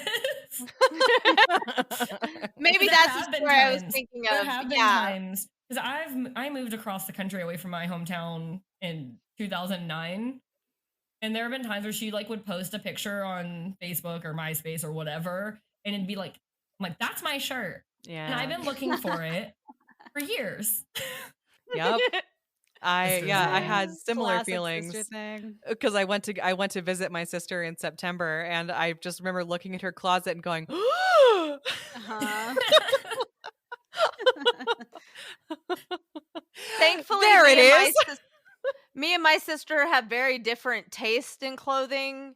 That's where lucky. she says I'm too damn prissy, and I'm like, I just like to look pretty. I don't know, and she just likes to be comfortable. So I mean, Mhm. she looks nice, but she's just cozy, and Yeah. I'm just like info leather leggings and like a sweater dress, and she's like, Sure, "You're sure. doing too much," and I'm like, "Probably." Too much. But it's just like, so we didn't ever have that really, but we did we wear the same shoe size, and she has a lot of really nice tennis shoes, so I would like borrow without Yeah, permission. just borrow. It's fine. They may have came back dirty, and I had to buy a pair of $200 sneakers to replace them once. Oh, I learned my lesson. no. I learned my lesson. I never touched her shoes again Yeah. because they didn't have the ones I screwed up, so she just picked her next favorite pair. I was like, Mm. but yeah. Yeah. So was there any other creatures, Abby? Oh yeah, I have one more. All right. Oh, I got yay. one more, and this one is the puka. The puka? Ooh, The okay. puka. I just think Okay. of the dog off Anastasia. Oh my god, puka! So cute. I used to have a stuffed puka. I wish I never. Ah, so adorable. I think I had the exact same toy. Yeah, like the little badge. Yeah, yes, I definitely had exactly that toy. I think It's of that adorable. crazy teddy bear Christmas movie on Hulu. It's like a horror Christmas. Oh, yes. Well, I Movie. think it might be based off of this creature. Oh, Um, It's nice. a really weird movie. If you haven't seen it and you like horror movies, I would definitely suggest checking it out. But it is really strange. Ooh, okay. I'm here for it. Oh, there's actually 2 movies. The There's sequel is 2 better. pukas? Yes, they made a sequel to Puka. Oh boy. that includes that nerdy red-haired chick. Yes, That's Steven was watching it. I am recalling it awesome. now. She plays Charlie in Supernatural. I can't remember her Oh, name. yeah, I Oh. can't remember As soon her as you name said that, either. I figured out who you were talking about. That nerdy red-haired Felicia Day. chick. Yes, Felicia Day. She's in I Puka never too. would have got it without IMDb. I love Felicia Day. Felicia Day pops Anyway. up in a lot of stuff that I enjoy. Okay, anyway, so it's usually spelled like Pooka or Puca. And it also featured in childhood stories that terrified the author of the Irish road trip blog. Nice. There's an excellent illustration that I will also pass along at some point, but it's got like a bunch of different drawings of a few different kinds of puka because they don't always have the same shape, but they look like drawings clipped out of Where the Wild Things Are. Sort of cool. Okay. very, very naturey and very Mhm. sort of like round and kind of they have like horns and tails, or they look like they're like trees that have come to life, and they're just very, very cool looking. All right. So That's interesting. Yeah. puka means ghost or spirit in Irish.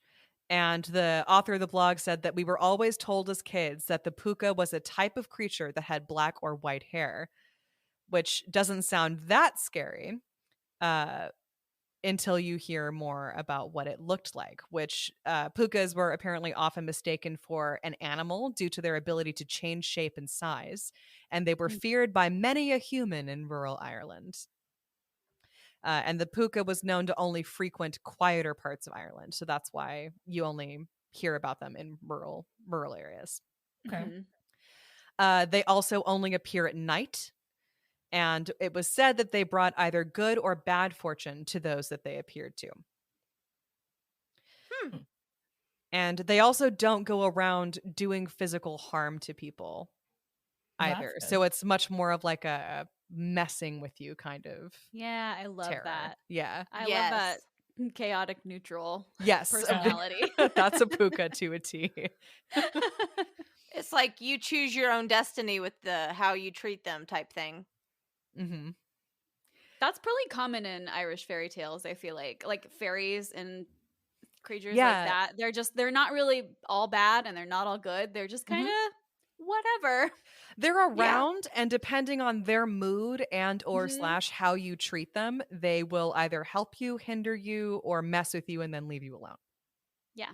Certainly don't piss them off. Don't piss them off. We definitely did the first episode we ever did. We covered fairies. Somehow. And Mhm. the we did something fae, wrong. we did something. Didn't talk enough about them, focus on the banshees. I don't know. We Mhm. pissed them off somehow, and then Lindsey lost laptop screws, Yeah. and I just lose stuff all the time, and then it'll randomly show up again. I'm like, wait, but that The wasn't here. screws Like never 10 showed up. I and think I that's had just them in a ADD. cup. I had them in a cup so I wouldn't lose them. Mm-hmm. And they still disappeared. Well, you're not supposed to talk about them, so Yeah. Oh, that's true. We've Well, apologized so many times, and yeah, you need to make an offering to the fairy queen or something, and we'll leave her sugar cubes or something. I've read somewhere or heard somewhere once that you offer sugar to fairies, and they either have to like they They have to pick up like every pick up single every grain. single grain. But yeah, so maybe that would piss them off more. Maybe I shouldn't do that. or just keep them I do- distracted long enough to forget about you. Yeah. I Yes. do Yeah. think they like offerings of food. Mhm. Is something I've heard. I Quite think a bit. milk is a I think- common offering. Okay. So the puka apparently takes on the form of a creature that is a mix between a dog, a rabbit, and a goblin. That was what the author was told as a child. But in reality, after he grew up and did a little more research, the puka is more traditionally a shapeshifter. Okay. A puka could take the shape of an old man if it believed the appearance would benefit them, or it could take the form of a dog. And in some stories, you'll also hear it said that the creature took on the appearance of a black horse with a wild mane whose golden eyes shine brightly. And other people who claim to have encountered a puka have encountered a human with jet black hair. Although many people dispute its appearance, one common facial feature is consistent in many stories. It always has big, bright, golden eyes. Cool. The way you described the stallion, I think that would make a really cool cartoon, like to see it illustrated. Yeah, absolutely. I would love to see like a puka story actually illustrated. I want That'd to be see him really turn cool. into an old man. I love With that. I wish I dog had that ears and like a superpower. bunny tail. Kind of gives me vibes of a certain creature that you're not supposed to say the name of that I have seen referenced on TikTok as flesh pedestrian. What? So, Oh, can can I allegedly say you're not it? supposed to say it. I mean, that's up to you. Depends on what you believe. Skinwalker, right? Yeah. I'm not too worried. If you're in the Appalachia area, I don't think you're supposed to say anything close to it at all, because you hear nothing, you see nothing, you don't say anything back. Like, Let me just say, that's where my mom and her family is all from. She had no idea. Ooh. She had no idea. Really? I'm like, you all let us play outside all the time. There's woods right there. She's like, I've never heard it. Well, there's apparently something special about like the woods in Appalachia. Yeah. Like that's like like extra I'll have to eldritch. ask my mom sometime if she knows things. Okay, so I'm almost done with the puka. But I'm just going to tell like one sort of very, very brief like puka story. okay. And it's one of the stories that sort of comes up time and time again in relation to them. And one of the stories is sort of a brief synopsis is that the puka often takes on the form of a friendly horse.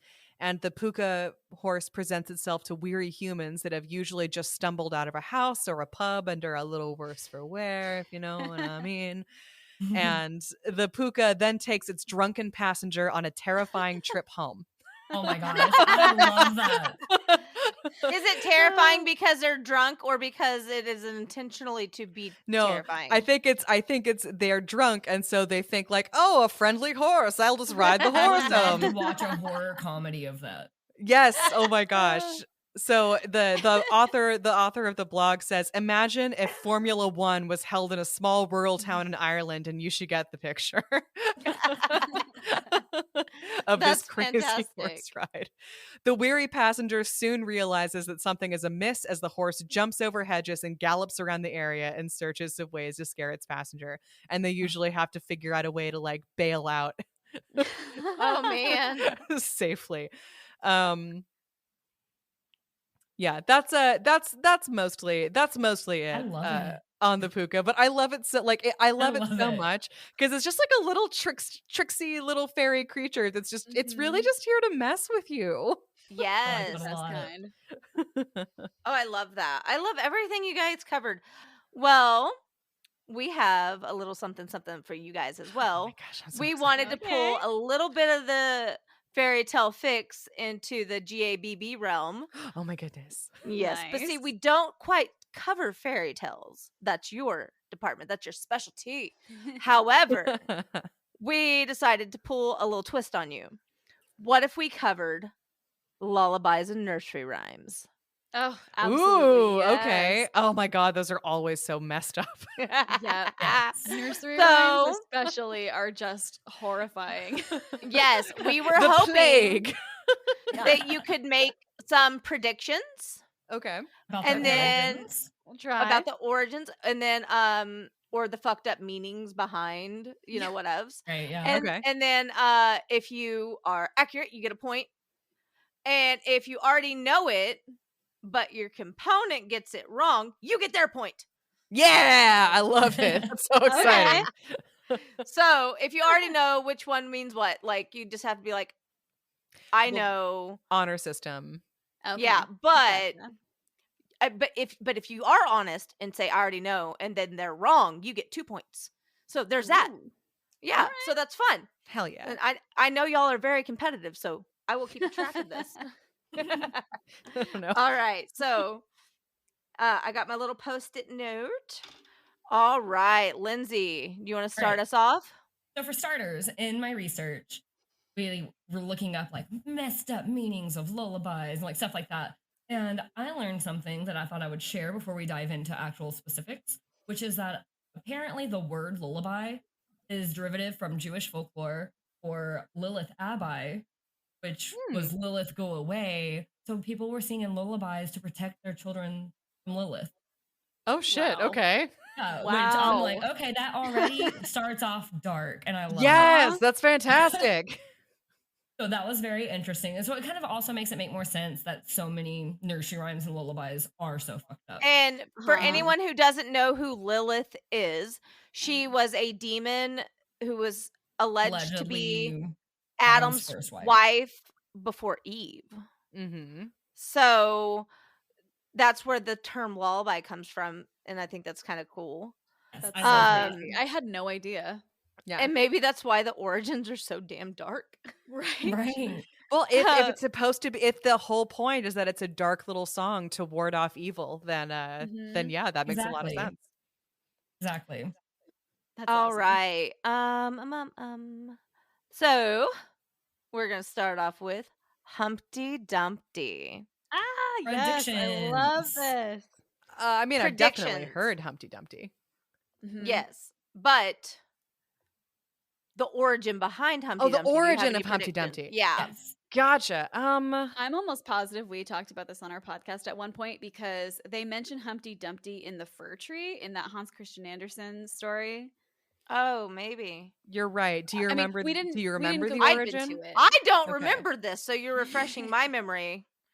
I don't. I mean, if we It was talked about brief. what the origin was, I don't remember what it was. I remember yeah, you because just the mice saying. tell the fir tree the story of Humpty Dumpty, and so I remember looking it up a little bit, but I honestly don't remember very much Mm-mm. about it. I remember you saying earlier in this episode, once you hit send, it erases from your memory. So, It's gone. okay. Humpty Dumpty Okay. sat on a wall. Humpty Dumpty had a great fall, and all the king's horses and all the king's men couldn't put Humpty together again. Do we have any predictions, real quick, before I tell you predict that Humpty Dumpty was a prince who got trampled by his father's cavalry. Okay. Oh, Okay. wow. I thought it was about a king who fell. Like, he. Oh, because there's more to that Literally nursery fell or like in rhyme. power. He fell in power. Sorry, Okay. I erased. Yeah, he fell in power. But I feel like there's more to the nursery rhyme. Like- That's all that we have in our notes. I mean, it probably goes Is that in it? more Okay. depth somewhere, but that's just from the listicle that we found that Mhm. that's what it gave us. Okay, yeah, I guess that's my prediction is that it's about a king who fell from power. There is no evidence to where history places this simple little story or nursery rhyme, I should say. But there are a number of theories. A version we know today was first published in 1810. Some believe it refers to the average village drunkard, and others believe it is in reference to King Richard III of England, who was often portrayed of having a humpback. That's kind of rude, by the way. Oh, Ooh. right. The story is that King Richard III went to war in the Battle of Bosworth and fell off his horse Mm-hmm. and was chopped into pieces by Ooh. his rivals. So I'm going to give Kelsey a Ooh. half a point. Okay. Wha- Also, I'm Okay. just remembering the Humpty Dumpty thing from Hans Christian Andersen. In that story, the fir tree was like, he had a princess or something. Humpty Dumpty got to marry the princess. Do you remember me talking about that in Yes. that episode? Now, And we yes, were I like- do. So I feel like maybe Hans Christian Andersen didn't actually know the story of Humpty Dumpty. Also, I always I just think about they always say, like, I remember this one thing that went around a while ago that was like, they never said Humpty Dumpty was an egg. He's yeah. always Yeah. portrayed as an egg in the pictures. Yeah. Huh? No one Every ever said time. he was an egg. I Yeah, like the it- drunkard theory though. That's The way more drunkard fun. theory made me smile. Yeah. Mhm. All right, Lindsay, which one are you going to cover? Okay. Mary, Mary, quite contrary. Ooh. So the nursery rhyme is Mary, Mary, quite contrary. How does your garden grow? With silver bells and cockle shells and pretty maids all in a row. So predictions. Mary's a witch. It's definitely about a witch and her garden and her herbs. I like that. It's What gotta do you be think, it. Abby? Can you read it again? Mary, Mary, quite contrary, how does your garden grow? With silver bells and cockle shells and pretty maids all in a row. God, that really does sound so witchy. But with pretty maids all in a row. No. It's about a cemetery keeper. I'm changing my. Can I change predictions? Sure. Yes, we haven't said the final result yet. So yeah, Maybe Mary is like from Christianity, and it's like about a grave, because all maids right in a row. It's all the kids dying, and that's like their gravestones and the flowers. Okay, that's my prediction. okay. So a My cemetery with Goodness. a lady named Mary and a bunch of dead kids. Yeah. Okay. Oh God. I love the idea of it being a garden of the dead. That tickles me. Well, if Kelsey's not taking the witch, then I'm taking the witch, because that was also my first thought. It's about a woman who is suspected of witchcraft. It's Okay, are you all ready? I think this Yes. is really, really messed up. I was about to say it's a witch in a way. It is actually about, allegedly, I guess I should say, Queen Mary the First, so Bloody Mary. Of course it is. nice. It A says special type of witch. yeah. So it says it's written to heckle her time on the throne. Contrary describes her style of leadership. And how does your garden grow? This is the part I hate. Mocks her inability to produce living children. Oh, wow. Yeah. Mean. And so the silver bells and cockle shells is a euphemism for her torture devices. And the pretty maids all in a row referenced both numerous miscarriages, so fucked up, and many dead bodies that accumulated over her 5-year reign. So there were dead bodies. Half a point for each yeah. of you. There were a lot of dead bodies. Lots of dead people. Oh man, you see, because that's usually they didn't call her Bloody Mary at all, and that's usually how I know that it was Mary. Right. Well, That was and we mean of even them. went back and forth. We were like, is this where the origin story of Bloody Mary comes from? We couldn't find it out. Well, I mean, the origin no. story of Bloody Mary, like the the bathroom mirror game. the Yeah. bathroom Mirror ghost. game. Yeah. I was like, is that where that No comes from idea. too? Okay, this one's fun. And it's London Bridge. Not the Fergie version we all know and hate.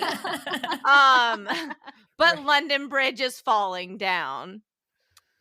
Okay, and London Bridge is falling down, falling down, falling down. London Bridge is falling down, my fair lady. Any Mhm. predictions?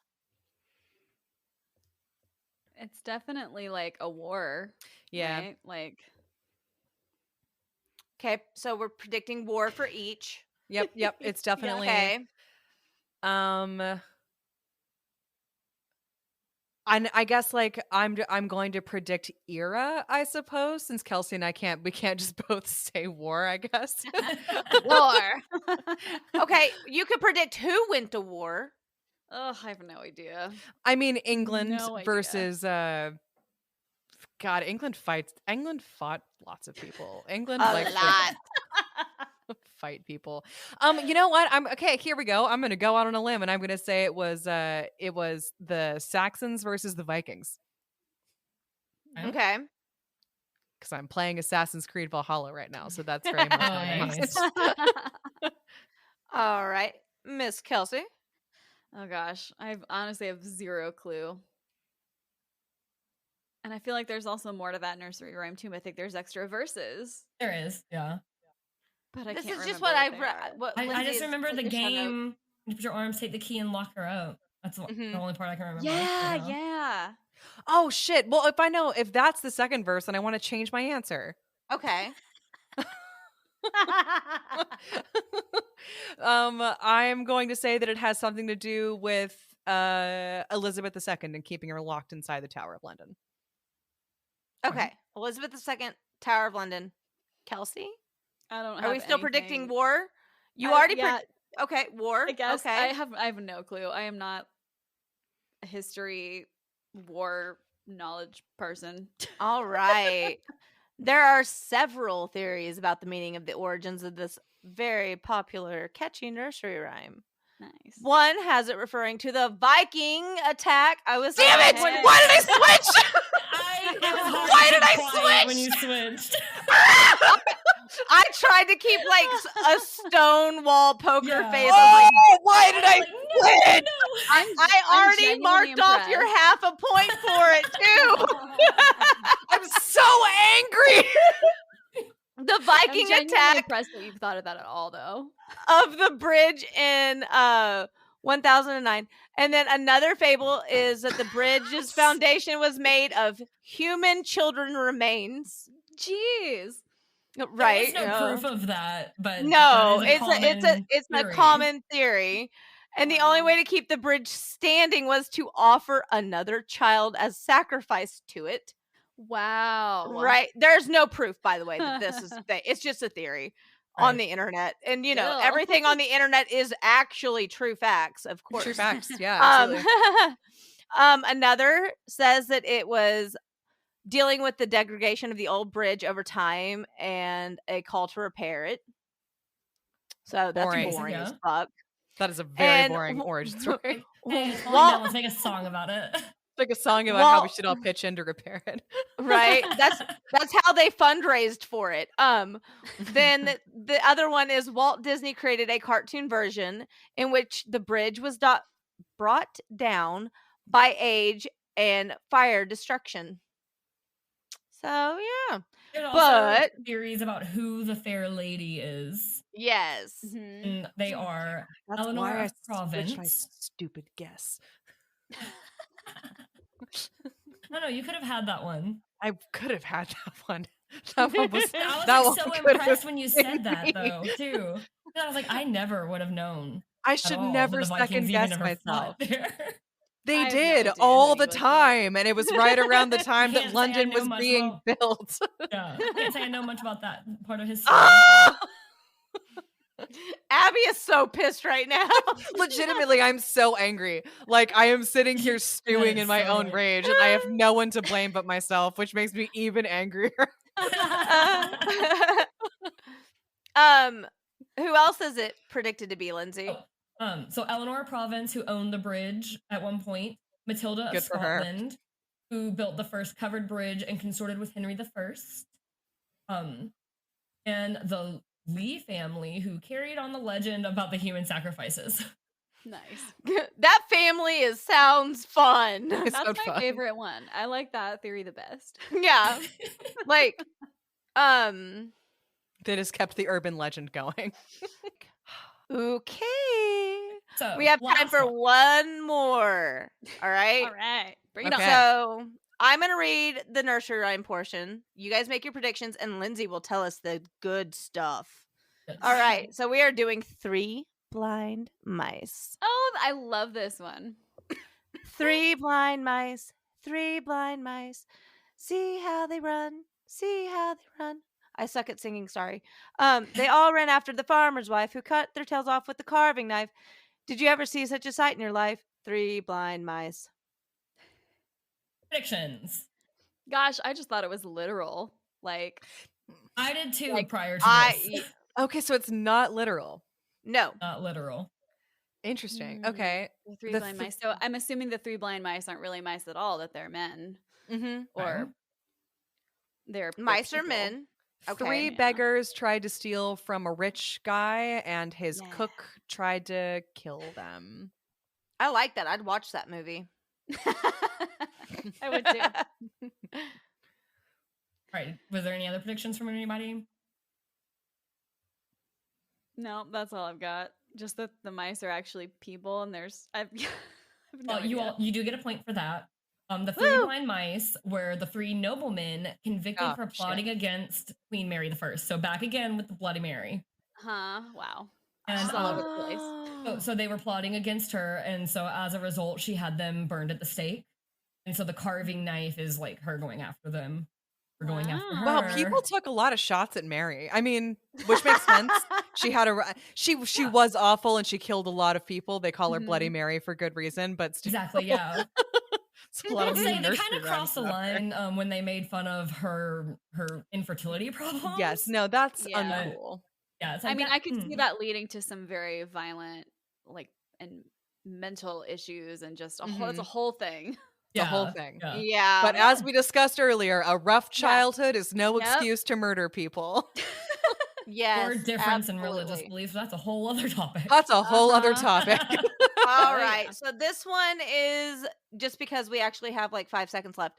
So it's going to be quick. It's raining, it's pouring. The old man is snoring. He bumped his head on the bed and couldn't get up in the morning.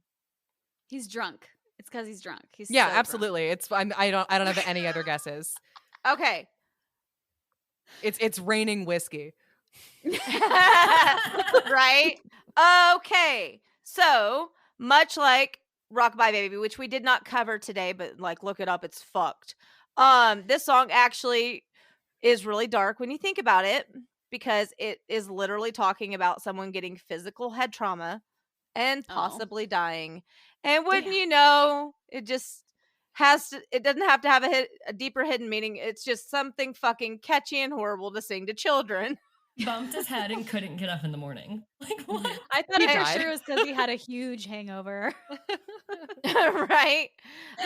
He may have bumped his head due to the hangover, but yeah, he definitely has a headache now. All right, so the winner with 3.5 points. I'm so sorry, Abby. It's Kelsey. I know. But Abby has 1.5 points. And Abby has I- an imaginary point. I would have Her had initial more guess and if was I hadn't wings. switched my guess. All right. So that concludes our epic crossover with Fairy Tale Fix. You guys, Woo! please tell us where we can find your shows, your socials. We will have it all listed in the show notes. But let us know where we can find you at. You can find us at Fairy Tale Fix Pod pretty much on whatever platform you're using. And you can also go to fairytalefixpod.com. That's our website. And Is it isn't Fairy Tale there Fix this Pod, Kelsey? Yeah, all of You our mentioned socials you- are in our Fairy Tale Fix Pod. Right. and you have this one thing like that we totally need to get on board with called Patreon. You want to plug that? Oh, yes, please. If you have dollars and you would like to give them to us, we would not say no. We would really appreciate that. You can go to fairytalefix.cash to sign up for bonus episodes, merch, some behind the scenes content, and other cool stuff. Yes, Great. and I'm Yeah, thank telling you right now, so much for money, having us please. on. this was so much this fun. was so Yes, fun. Thank you. Thank you guys so much for coming on. Yeah, this Just- was an absolute blast. You two are so just much like- fun. Just like the best time. And as always, listeners, you can find us at GABB Podcast on all socials. Email us. We want to hear from you. We tell you all the time. Especially your fucked up childhood stories from family members, like we said earlier. Yes, all the stories. GABBpodcast@gmail.com. And remember, we have a new merch shop. What? It moved from Redbubble because, well, it was too expensive for shipping. Sorry, Redbubble. But it's all in our link tree, all in the show notes. And as always, stay spooky, listeners. Bye. Bye. Bye.